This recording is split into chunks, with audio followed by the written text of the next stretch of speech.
T-viza nima o'zi? T-viza, ya'ni odam savdosi, human trafficking jinoyati qurboniga aylangan shaxslarga beriladigan himoya dasturi bo'lib, agarda shaxs bevosita odam savdosi qurboniga aylangan bo'lsa va ushbu jinoyatni ochishda hukumatga yordam bergan bo'lsa, u T-vizasi olishga da'vo qilishi mumkin. Qanday holatlar odam savdosi hisoblanadi?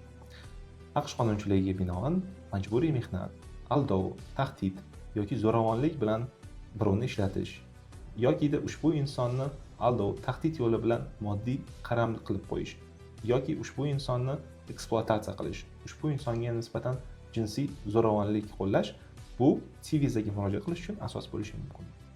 T-viza olish uchun politsiyaga murojaat qilish kerakmi?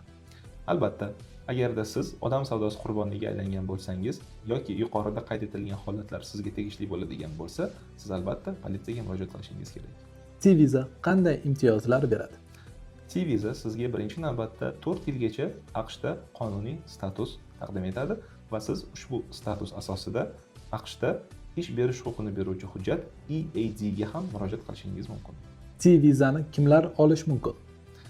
T-vizani agarda shaxs odam savdosi qurboniga aylangan bo'lsa, T-viza olishga murojaat qilishi mumkin va 4 yil o'tganidan so'ng ushbu shaxs hattoki green card olishga ham da'vogarlik qilishi mumkin.